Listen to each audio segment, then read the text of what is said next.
एक बहुत ही दिलचस्प तथ्य से शुरुआत करते हैं। सोचिए कि सिर्फ 1 ग्राम पदार्थ, मान लेते हैं वो बस 1 चम्मच चीनी के बराबर है। बिल्कुल। अब अगर उस 1 चम्मच चीनी को पूरी तरह से ऊर्जा में बदल दिया जाए तो क्या होगा? भौतिक विज्ञान के हिसाब से उससे इतनी ऊर्जा निकलेगी जो एक पूरे शहर को 24 घंटे रोशन करने के लिए काफी होगी। सही बात है। और ये कोई साइंस फिक्शन फिल्म का दृश्य नहीं है। हाँ, मतलब ये हमारे ब्रह्मांड की सबसे बड़ी सच्चाई है।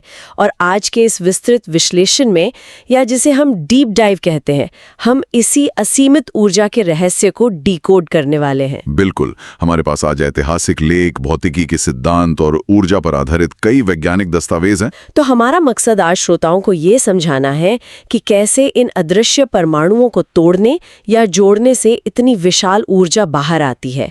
इसके पीछे का जटिल विज्ञान काम कैसे करता है, और क्या ये असीमित ऊर्जा भविष्य के लिए वरदान साबित होगी या एक भयानक अभिशाप? देखिए, इस 1 चम्मच चीनी से शहर रोशन करने वाली बात के पीछे अल्बर्ट आइंस्टाइन का वो मशहूर समीकरण है, E=mc²। हाँ, दुनिया का सबसे प्रसिद्ध फॉर्मूला। बिल्कुल। लेकिन ये ऊर्जा कोई ऐसी चीज नहीं है जो आसानी से मिल जाए। ये ऊर्जा परमाणुओं के बिल्कुल केंद्र में, यानी उनके न्यूक्लियस या नाभिक में बहुत ही मजबूती से कैद होती है। और इसे बाहर निकालने का तरीका? इस कैद से ऊर्जा को बाहर निकालने के लिए 2 बहुत ही शक्तिशाली प्रक्रियाओं को समझना होता है। एक है परमाणु विखंडन, जिसे फिशन कहते हैं, और दूसरा है परमाणु संलयन, जिसे फ्यूजन कहा जाता है। तो इस पूरी कहानी की शुरुआत वहीं से करते हैं जहां से इंसानों ने पहली बार इस अदृश्य ताले को खोला था। और मजे की बात यह है कि ये कोई सोची समझी योजना नहीं थी। हाँ, ये एक बहुत ही उलझन भरी एक्सीडेंटल खोज थी। बात दिसंबर 1938 की है। बर्लिन में है ना? हाँ, बर्लिन में 2 केमिस्ट ऑटो हैन और फ्रिट्ज स्ट्रसमैन यूरेनियम पर प्रयोग कर रहे थे। वे यूरेनियम, जिसका द्रव्यमान 238 होता है, उस पर धीमे न्यूट्रॉन की बौछार कर रहे थे। उनका लक्ष्य क्या था? उन्हें लग रहा था कि न्यूट्रॉन के टकराने से वो यूरेनियम के अंदर समा जाएगा और एक और भी भारी तत्व बन जाएगा। ये उस समय के हिसाब से एक बहुत ही तार्किक सोच थी। मतलब अगर किसी भारी चीज पर कुछ और मारा जाए तो उसे उससे चिपककर और भारी हो जाना चाहिए। बिल्कुल।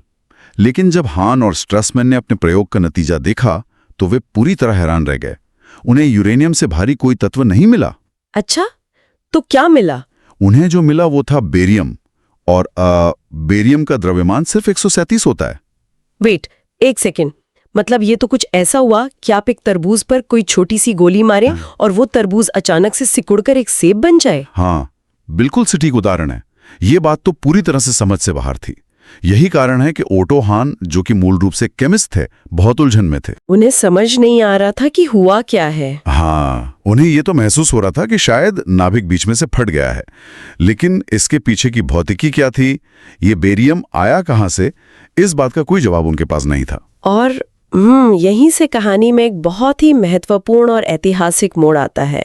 मैंने पढ़ा है कि ओटो हान ने अपनी ये पूरी उलझन एक पत्र में लिखकर भौतिक विज्ञानी लीज माइटनर को स्वीडन भेजी थी। सही कहा। माइटनर उस वक्त नाजी जर्मनी से भागकर वहां एक निर्वासित जीवन जी रही थी। ये सोच कर ही रोंगटे खड़े हो जाते हैं। मतलब एक महिला वैज्ञानिक जो अपना सब कुछ छोड़कर भागने पर मजबूर हुई है, वो एक विदेशी जमीन पर बैठकर इस सदी की सबसे बड़ी वैज्ञानिक गुत्थी को सुलझाती है। बिल्कुल। माइटनर और उनके भतीजे ओटो फ्रिश ने मिलकर ये सिद्ध किया कि यूरेनियम का नाभिक वास्तव में 2 हिस्सों में टूट गया है। और उन्होंने वो ऊर्जा का हिसाब भी लगाया था ना? हाँ, उन्होंने बाकायदा कागज पर गणना की और बताया कि इस प्रक्रिया में 200 मेगा इलेक्ट्रॉन वोल्ट यानी 200 MeV ऊर्जा निकली है। अब श्रोताओं को ये समझाने के लिए, ये 200 MeV का आंकड़ा कितना बड़ा है, इसे ऐसे समझिए, आमतौर पर जब लकड़ी जलती है या कोई भी रासायनिक प्रक्रिया होती है तो जो ऊर्जा निकलती है वो कुछ इलेक्ट्रॉन वोल्ट्स में होती है, सिर्फ कुछ EV। अच्छा। लेकिन यहाँ एक ही परमाणु के टूटने से 200 मिलियन इलेक्ट्रॉन वोल्ट्स ऊर्जा निकल रही थी। ये एक परमाणु के स्तर पर एक भयानक भूचाल जैसा था। बाप रे, ये एक ऐसी खोज थी जिसने पूरी दुनिया का नजरिया बदल दिया। और जहां तक इसके नामकरण की बात है, जीव विज्ञानी विलियम आर्नोल्ड ने जब इसके बारे में सुना तो उन्हें कोशिकाओं के विभाजन की याद आ गई। हाँ, बायोलॉजिकल सेल डिवीजन। बिल्कुल, जैसे एक बायोलॉजिकल सेल टूटकर दो में बढ़ जाता है, उसी से प्रेरित होकर उन्होंने इसे फिशन नाम दिया। बहुत दिलचस्प एनालॉजी है ये। लेकिन देखिए, इस कहानी का एक बहुत ही स्याह और कड़वा पहलू भी है। ओटो हान और स्ट्रासमैन ने अनजाने में परमाणु को तोड़ तो दिया, लेकिन उन्हें समझ नहीं आया कि असली भौतिकी क्या है। सही बात है। लीस माइटनर ने निर्वासन में रहते हुए इसका असली गणित सुलझाया, ये साबित किया कि ऊर्जा कहाँ से आई है। लेकिन 1944 में जब इस महान खोज के लिए नोबेल पुरस्कार देने की बारी आई, तो वो केवल ओटो हान को दिया गया। ये विज्ञान के इतिहास का एक बहुत बड़ा धब्बा है। मतलब माइटनर के योगदान को पूरी तरह से मिटा दिया गया। ये तो इतिहास का एक क्लासिक मटिल्डा इफेक्ट है, जहां महिलाओं के योगदान को अक्सर मिटाकर पुरुषों के नाम कर दिया जाता है। तथ्य बिल्कुल यही बताते हैं। दशकों तक इस खोज का पूरा श्रेय केवल रसायन विज्ञान को दिया गया। बहुत बाद में जाकर भौतिकी में माइटनर के योगदान को सही मायनों में इतिहास में वापस जगह मिलनी शुरू हुई। ये तो होना ही था। लेकिन अगर हम उस गणित की बात करें जो माइटनर ने सुलझाया था, तो वो इस पूरी कहानी का सबसे रहस्यमयी हिस्सा है। हाँ, यहीं पर सबसे बड़ा पेच है। मतलब यूरेनियम का नाभिक टूटा, बेरिलियम बना, यहां तक तो समझ आता है। लेकिन ये 200 MV की असीमित ऊर्जा बीच में से अचानक टपक कहां से पड़ी? बिल्कुल, यही सबसे बड़ा सवाल था। ऊर्जा संरक्षण का बुनियादी नियम कहता है कि ऊर्जा न पैदा की जा सकती है, न नष्ट की जा सकती है। तो फिर ये आई कहां से? माइटनर ने भी यही सोचा, और यहीं उन्हें आइंस्टाइन का फॉर्मूला E=mc² याद आया। अच्छा, तो उन्होंने दोनों को जोड़ा? हाँ, उन्होंने यूरेनियम के टूटने के बाद बने दोनों नए नाभिकों के द्रव्यमान को नापा और उन्हें जोड़ा। तब जो सामने आया वो भौतिकी का एक बहुत बड़ा रहस्योद्घाटन था। क्या निकला नतीजे में? इन दोनों नए नाभिकों का कुल द्रव्यमान उस मूल यूरेनियम के द्रव्यमान से थोड़ा सा कम था। यह कमी लगभग एक प्रोटॉन के द्रव्यमान के 5वें हिस्से के बराबर थी। तो कुछ द्रव्यमान गायब हो गया। बिल्कुल। भौतिकी में इसे मास डिफेक्ट या द्रव्यमान क्षति कहते हैं। इसको अगर मैं थोड़ा सरल करूं, मतलब अगर मैं घर पे एक केक बेक कर रही हूं, मैंने आटा, चीनी, मक्खन सब मिलाकर कुल 1 किलो सामग्री ओवन में डाली। ठीक है। लेकिन जब केक बेक होके बाहर आया तो उसका वजन सिर्फ 900 ग्राम निकला। अरे वाह। अब वो 100 ग्राम सामग्री ओवन के अंदर गायब नहीं हुई है, बल्कि वो उस ऊष्मा और महक में बदल गई है जो बेक होने पर पूरे घर में फैल गई है। अरे वाह। तो क्या परमाणुओं की दुनिया में भी ठीक ऐसा ही हो रहा है? ये एकदम सटीक तुलना है। वो गायब हुआ द्रव्यमान ही असल में ऊर्जा में बदल गया था। आइंस्टीन के फॉर्मूले का यही अर्थ है कि द्रव्यमान और ऊर्जा एक ही सिक्के के दो पहलू हैं। मतलब द्रव्यमान ही ऊर्जा है? हाँ, जब द्रव्यमान गायब होता है तो वो ऊर्जा का रूप ले लेता है।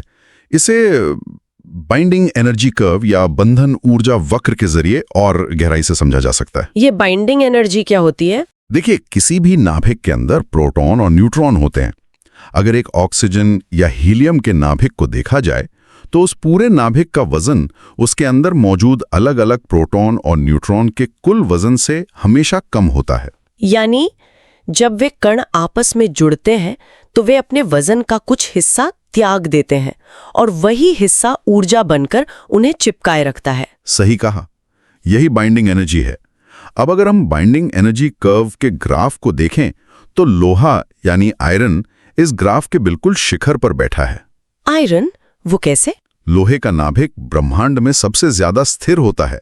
वेट, इसका अर्थ ये हुआ कि जो तत्व लोहे से बहुत ज्यादा भारी हैं, जैसे यूरेनियम 238, वे कम मजबूती से बंधे होते हैं और अस्थिर होते हैं। हाँ बिल्कुल, बहुत भारी नाभिक कम स्थिर होते हैं।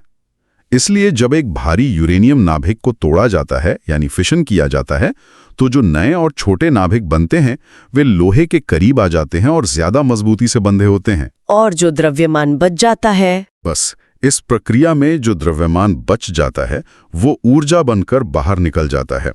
और दिलचस्प बात यह है कि ग्राफ के दूसरे सिरे पर मौजूद बहुत हल्के नाभिक जैसे हाइड्रोजन को अगर आपस में जोड़ा जाए तो वे भी लोहे की तरफ बढ़ते हैं और भारी मात्रा में ऊर्जा छोड़ते हैं। और इसे फ्यूजन कहते हैं। जी हाँ, इसे फ्यूजन या संलयन कहते हैं। ब्रह्मांड का यह संतुलन वाकई हैरान करने वाला है।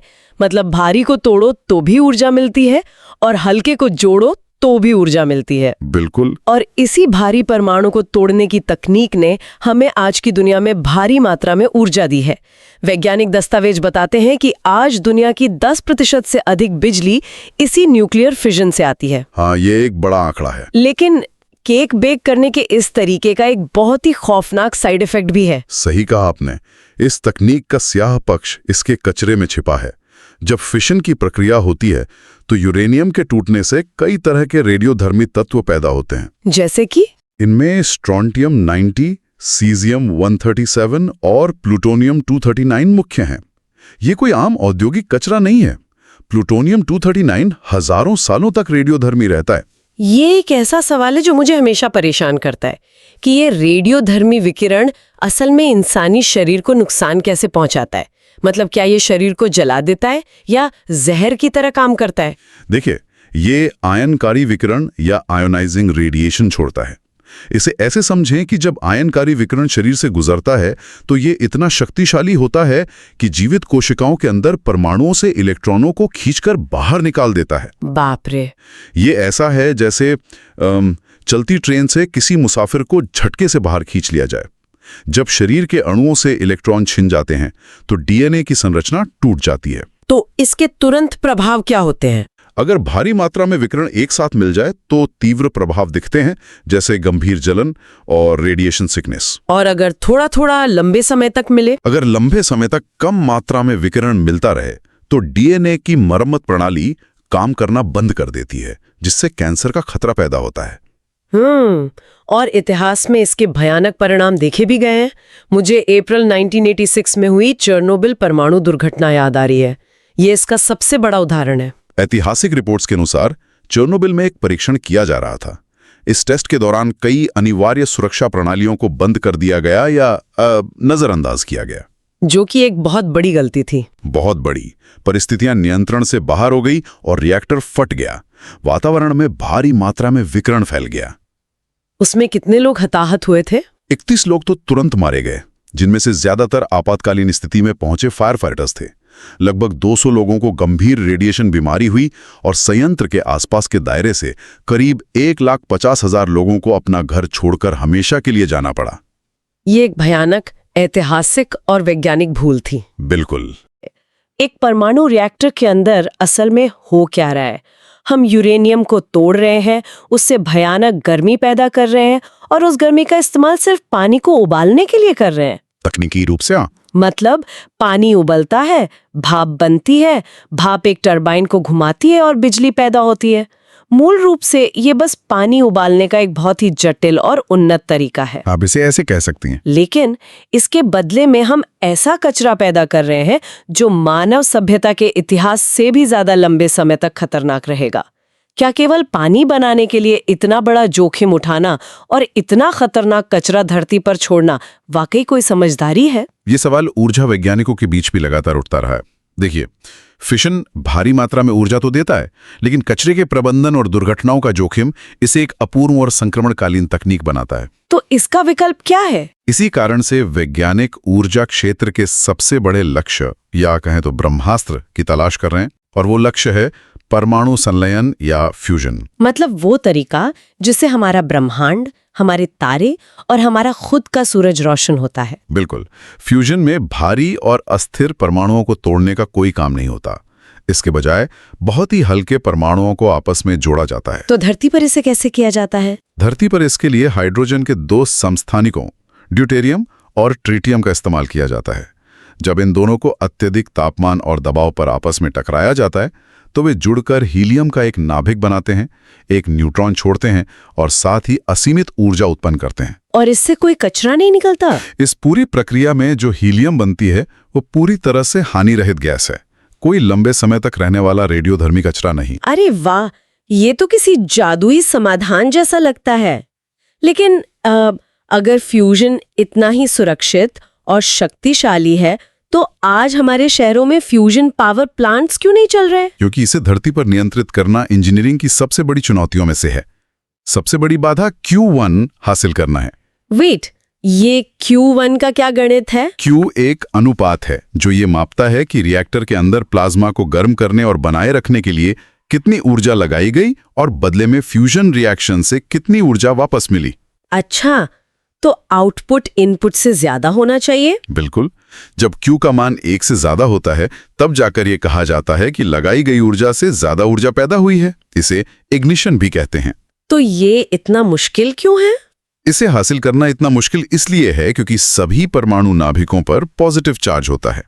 जैसे दो चुंबकों के समान ध्रुवों को पास लाने पर वे एक दूसरे को दूर धकेलते हैं, वैसे ही नाभिक भी एक दूसरे से दूर भागते हैं। ये तो है। और इस कूलम बैरियर को पार करने के लिए प्लाज्मा को सूरज के केंद्र से भी कई गुना ज्यादा गर्म करना पड़ता है।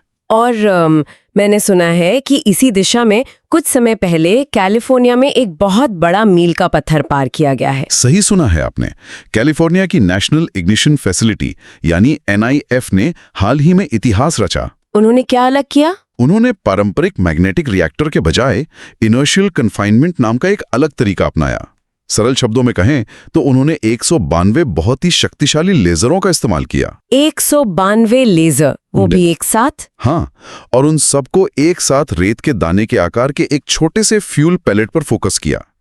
इस लेजर प्रहार के भयंकर दबाव ने उस पैलेट को इतना कुचल दिया कि उसके अंदर फ्यूजन शुरू हो गया। अरे वाह! और पहली बार किसी प्रयोग ने फ्यूजन शुरू करने में लगी ऊर्जा से ज्यादा ऊर्जा पैदा की। ये तो बहुत बड़ी उपलब्धि है। इस फैसिलिटी से जुड़ी एक बहुत ही मजेदार बात मैंने स्रोतों में पढ़ी थी। क्या बात? कि NIF की मशीन इतनी विशाल और भविष्यवादी दिखती है कि हॉलीवुड की स्टार ट्रेक फिल्म में इसे स्टारशिप एंटरप्राइज के इंजन रूम के रूप में इस्तेमाल किया गया था। हाँ, ये बहुत ही दिलचस्प ट्रिविया है। लेकिन लेजर और फिल्मों की दुनिया से बाहर आके जब इसे एक व्यावसायिक पावर प्लांट में बदलने की बात आती है तो वैज्ञानिक रिपोर्ट्स बताते हैं कि इसमें अभी भी बहुत बड़ी व्यावहारिक परेशानियां हैं। बिल्कुल, चुनौतियां बहुत बड़ी हैं। सबसे पहली समस्या तो इसके ईंधन की ही है, यानी ट्रिटियम। सही कहा। ट्रिटियम धरती पर प्राकृतिक रूप से बहुत ही दुर्लभ है। तो फिर ईंधन कहाँ से आएगा? वर्तमान में जो अंतर्राष्ट्रीय फ्यूजन प्रोजेक्ट ITER बन रहा है वो कुछ ही सालों में दुनिया के उपलब्ध ट्रिटियम भंडार का एक बड़ा हिस्सा खत्म कर देगा। इस समस्या का जो समाधान सोचा गया है वो ये है कि फ्यूजन रिएक्टर को खुद अपना ट्रिटियम पैदा करना होगा। खुद पैदा करना होगा? वो कैसे? इसके लिए रिएक्टर के चारों ओर एक ब्रीडिंग ब्लैंकेट लगाई जाएगी। जब फ्यूजन से न्यूट्रॉन निकलेंगे और इस ब्लैंकेट से टकराएंगे तो वे वहां लिथियम के साथ प्रतिक्रिया करके नया ट्रिटियम पैदा करेंगे। लेकिन इन न्यूट्रॉनों का निकलना खुद एक और भयानक समस्या है। दस्तावेज बताते हैं कि ये अनगिनत न्यूट्रॉन इतने शक्तिशाली होते हैं कि ये रिएक्टर की दीवारों को ही नष्ट करना शुरू कर देते हैं। हाँ, ये धातुओं के अंदर के परमाणुओं को अपनी जगह से विस्थापित कर देते हैं। ये फ्यूजन इंजीनियरिंग की सबसे बड़ी सिरदर्दी है। मतलब मशीन खुद को ही नुकसान पहुंचा रही है। बिल्कुल। DT यानी ड्यूटेरियम ट्रिटियम फ्यूजन में निकलने वाली 80% ऊर्जा इन्हीं तेज न्यूट्रॉनों के रूप में होती है। 80%? हाँ, जब हर सेकंड करोड़ों अरबों न्यूट्रॉन रिएक्टर की दीवारों से टकराते हैं तो वे उस सामग्री को कमजोर और रेडियोधर्मी बना देते हैं। सरल शब्दों में ये मशीन भीतर से खुद को ही खाने लगती है। ये तो कुछ ऐसा हुआ कि हम एक ऐसी जादुई आग जलाने की कोशिश कर रहे हैं जो हमें हमेशा मुफ्त की ऊर्जा दे। सही है। लेकिन इस आग को जलाने के लिए जिस खास लकड़ी यानी ट्रिटियम की जरूरत है वो दुनिया में बची नहीं है। बिल्कुल सटीक एनालॉजी है। और अगर किसी तरह आग जल भी जाए तो उससे जो चिंगारियां यानी न्यूट्रॉन्स निकलती हैं वे उस पूरी चिमनी को ही गला देती हैं जिसमें उस आग को जलाया जा रहा है। ये स्थिति को समझने का एक बहुत ही बेहतरीन नजरिया है। यही कारण है कि फ्यूजन को एक रोजमर्रा की व्यावसायिक हकीकत बनने में अभी दशकों का समय लग सकता है। तो अगर हम इसे समेटे तो क्या निष्कर्ष निकलता है? अगर इन सभी वैज्ञानिक दस्तावेजों और इतिहास को एक साथ देखा जाए तो लीज माइटनर के उस एक कागज पर किए गए गणित से लेकर आज कैलिफोर्निया के विशालकाय लेजरों तक मानवता ने पदार्थ के भीतर छिपी इस अदृश्य ऊर्जा को समझने में एक बहुत लंबा और अविश्वसनीय सफर तय किया है। ये तो सच है। न्यूक्लियर फिशन आज हमारे लिए एक संक्रमणकालीन ऊर्जा स्रोत हो सकता है जो हमें कार्बन उत्सर्जन कम करने में मदद करे। लेकिन फ्यूजन निश्चित रूप से इस सदी की सबसे बड़ी वैज्ञानिक और इंजीनियरिंग चुनौती है। सही कहा। ऊर्जा का भविष्य इसी बात पर निर्भर करता है कि हम जलवायु परिवर्तन और दुनिया की तेजी से बढ़ती ऊर्जा जरूरतों के बीच कैसे संतुलन बनाते हैं। और ये विचार करने वाली बात है कि स्वच्छ ऊर्जा का असली मतलब क्या है। बिल्कुल। क्या कचरा पैदा करने वाली ऊर्जा सिर्फ इसलिए स्वच्छ है क्योंकि वो हवा में धुआं नहीं छोड़ती? क्या वह तकनीक व्यवहारिक है जिसे बनाने में दशकों और अरबों डॉलर लग जाएं? इन सभी चर्चाओं और स्रोतों से श्रोताओं के लिए एक बहुत ही उत्तेजक विचार सामने आता है जिस पर गौर किया जाना चाहिए। वो क्या है? हम पृथ्वी पर अरबों डॉलर खर्च कर रहे हैं, लेजरों और विशालकाय चुंबकों का इस्तेमाल कर रहे हैं, सिर्फ इसलिए ताकि हम एक छोटा सूर्य अपनी जमीन पर बना सकें। लेकिन अगर आसमान की तरफ देखा जाए तो वहां पहले से ही एक विशाल प्राकृतिक फ्यूजन रिएक्टर, हमारा असली सूरज, मुफ्त में चमक रहा है और असीमित ऊर्जा भेज रहा है। ये एक बहुत ही दिलचस्प नजरिया है। क्या ये संभव नहीं है कि जब तक पृथ्वी पर फ्यूजन को एक पावर प्लांट के रूप में काम करने लायक बनाया जाएगा, शायद 2050 या उसके भी बाद तक, तब तक सोलर पैनल, बैटरियां और नवीकरणीय ऊर्जा इतनी सस्ती और उन्नत हो चुकी होगी कि जमीन पर कृत्रिम सूरज बनाने की जरूरत ही ना पड़े? बहुत मुमकिन है। शायद आसमान का वह प्राकृतिक फ्यूजन ही हमारी आने वाली सारी जरूरतें पूरी कर दे। लोगों को इस विचार पर जरूर मंथन करना चाहिए। और ये भी कि वो 1 ग्राम चीनी जो एक शहर को रोशन कर सकती है, उसका असली रहस्य उस चीनी में नहीं बल्कि ब्रह्मांड के नियमों को समझने की हमारी क्षमता में छिपा है। देखो दुनिया, इसके राज को जानो, हर एक इन्वेंशन की स्टोरी पहचानो। कैसे चलती है मशीन, क्या है मोशन का फंडा, क्लियर होगा अब हर concept. No more tension, no फिकर, come on physics to boy. Knowledge की दुनिया में a new discovery, physics to boy. Let's unravel the mystery.